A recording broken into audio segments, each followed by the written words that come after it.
And it's time to move them out of the coop and make room for the illegal alien 5 years old, because they have a much more useful lifespan ahead for the communitarians who will be ordering future orders of Gulfstream 550s. In fact, by the time that 5-year-old illegal alien from Mexico is 15, Nancy Pelosi may have a Gulfstream 750. She may be older, but she'll still need a fleet of Gulfstream 700s to fly her and her family around in order to make certain that she can do more good for more people. And then, of course, you understand that the talk shows have to go. They won't do that right up front, nor will they do it in a head-on assault, because they know that they'll hit a stone wall.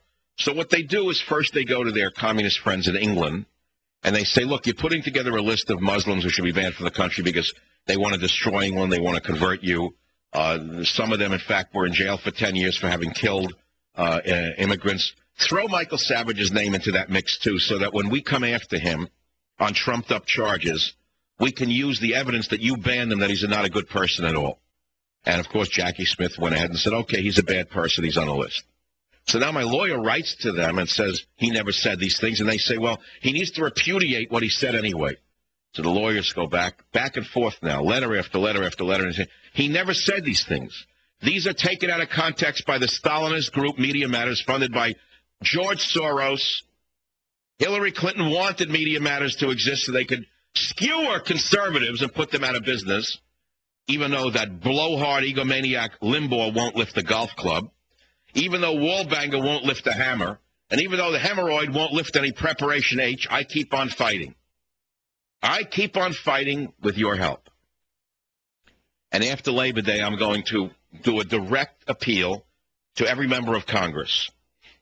And I know they're busy, but a terrible injustice has been done. My name must come off that list.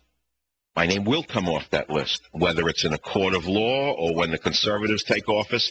I want it done sooner rather than later, because every day my name stays in that list, the more dangerous it becomes for me and for everybody else. I know that the dark forces in the Obama administration who set this up and set me up are planning their next move. And I know that they're going to cite what England did to make their move against me in America and try to get me off the radio. I can guarantee that they're going to do this.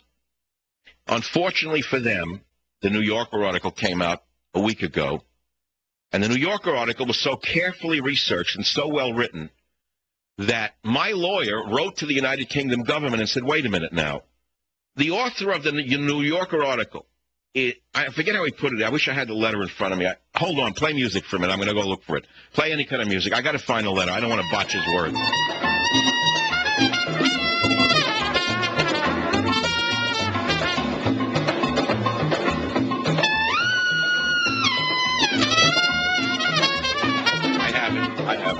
I have it. Just came back from the doctor, but my head is still working, even though they removed the barnacle from my back without any anesthesia and then sanded it off. She said, do you want any anesthesia for me to spray your head with that stuff to remove the cancers?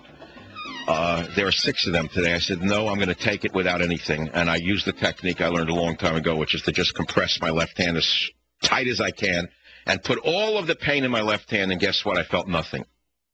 It was like self-hypnosis. I started to scream, I am Zeus. She got a kick out of that. As she sprayed away and cut away, I was screaming as loud as I could in the office, I am Zarathustra. She got a kick out of that one. I never felt better. See, as we get older, we get stronger. The reason we get stronger when we get older is because we have more challenges ahead of us than we ever had in our life. You young people don't know that. You think that when you get older, you have less challenges. Oh, yes, I know. You go on vacations and you play golf. Well, not this one. Not this American boy. I don't go on vacations and play golf. Nothing wrong with that, of course. I wish you good luck if you like to go on vacations and play golf. Everyone needs some fun. But I realize that there's some tough sledding ahead, and so I have to make myself stronger rather than get weaker. Instead of getting ready for a time, I'm getting ready for a bigger battle than ever. And so here, I believe, is the letter. Oh, no, this is the old one. I can't find it. Does he quote the New Yorker? No, it didn't come out yet. I think he says, here it is, I got it, thank you. So my lawyer writes to the jerk in the English government, the petty bureaucrat from the Soviet era, or someone who could have happily worked for Goering in Hitler Germany, with one of the wonderful bureaus that the Germans had, good, careful record-keeping. You know, the Germans were very good record keepers, and there was universal health care in Germany, except for Jews, gypsies, communists, and the handicapped. First, they wanted to euthanize all the handicapped because they were communitarians, and they realized that the better good for the most people would require that they get rid of the handicapped and kill them. After all, a handicapped person is no use to the Hitler Youth Corps, and you need a good, productive citizen, so you're bringing as many as you can from Mexico. Now, it is true that the one little fly in the ointment for Obama in Mexico today is that although he talks about the wonders of Mexico and Mexican people and how much we've all gained, how we've been enriched by... Play clip 5 for a minute, and I'll get back to the main theme. I would note that our common prosperity also depends on orderly legal migration. All three of our nations have been enriched by our ties of family and community. All right, yeah. All right, well, hold it. You mean all three of some people in your nations have been enriched by your ties of familia and community. There's no question about that. But the enrichment hasn't exactly spread to the average person. They've destroyed our healthcare system. They've destroyed our school system. They're destroying our prison system. They're destroying our legal system. 1 out of 3 prisoners is an illegal alien. So, you know, you may say that this is un-American of me to point out facts. You can call me a demagogue, but I would say that Obama's the demagogue by lying. Who's the demagogue here? Him? The president who lies about the enrichment of our ties to Mexico? Or Michael Savage, who points out that 1 out of 3 prisoners is an illegal alien? Who's the demagogue here? You don't like my accent? What's the matter? You don't like my accent because I'm from the Bronx? What's the matter? You don't like my accent because I'm from the Bronx? What's the matter? You don't like my accent? Well, you know what I like to say to you? I can't say it on the radio. I almost said it. I almost said it because I ate too much eggplant last night. Being in an Italian restaurant, you start to gesticulate with the 2 hands together. So on page 3 of my lawyer's letter to England, they quote the New Yorker article. So here's what my lawyer says to the bureaucrat in England. We also wish to draw your attention to a profile of our client, meaning Savage, which was published in the August 3rd edition of the New Yorker magazine recently, a copy of which we attached. As you will be aware, the New Yorker is one of the most respected magazines in the world and has over the years profiled many acclaimed artists, writers, and actors. We also invite you to listen to the audio interview with the author of the article, Mr. K. Senna, on the New Yorker website at the following URL. Now he goes on. Mr. Senna's article has already received positive feedback for the New Yorker readership.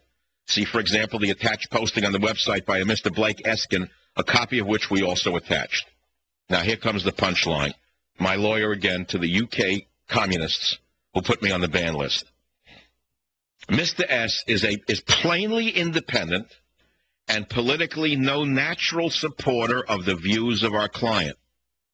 What a lawyer I have. I mean, he's brilliant. Mr. S is plainly independent, he writes, and politically no natural supporter of the views of our client. Nonetheless, he has taken to trouble to carry out detailed research about Savage and formed a balanced view. This is wholly different to the approach of the Home Office in selecting a few random extracts of what our client has stated out of context, from which it has formed a deeply misleading impression of our client. As stated by Mr. Senna in his article, quote, the immoderate quotes meticulously cataloged by the liberal media watchdog site MediaMatters.org are accurate but misleading insofar as they reduce a willfully erratic broadcast to a series of political brickbats, close quote. In the letter, my lawyer also asks them why they didn't inform me that I was going to be on this list prior to putting my name on the list, especially when some of the people who reviewed the material in advance said we'll be seen as duplicitous, he's never proposed violence. It's in emails. They said, why are you putting him on the list? Why didn't you tell him you're going to put him on the list? Why are you going to do this to him? You're going to humiliate him. You're going to hurt him professionally. This is in emails now, internal emails. They say to my lawyer, we did so because we couldn't find his address. So my lawyer says, you couldn't find an address for Michael Savage, the 3rd most popular radio host in the United States of America, but you could find sound bites of this client. Where'd you get the sound bites from? Ladies and gentlemen, if this case doesn't end soon, I am guaranteeing you as I sit here, as my dog is sitting below me, the oily tracks run all the way to Washington. Los Angeles, Liam, you're on the Savage Nation. Go ahead, please. Hey, Michael, I really feel for you. I've been there myself with this type of legal battle. This is how they work, Michael. I'm a public school teacher who had the nerve to speak out about an administration that was taking trips to China and hiring consulting firms and then turning around and giving them jobs. And then all of a sudden, I forgot how to teach, and they started building a case against me and harassing me. You're going through the same thing a 1,000 times worse. Well, I don't want to make your case less than mine or my case bigger than yours, but having an entire government against you, Liam, is pretty awesome, and it's formidable and very expensive, and I thank you for sharing. Let's go to Marie in New York City on WOR. Marie, welcome to the Savage Nation. Michael, I am very upset you were belittling yourself, saying your problem isn't as big as our bigger problems. Your problem is a part of our bigger problems.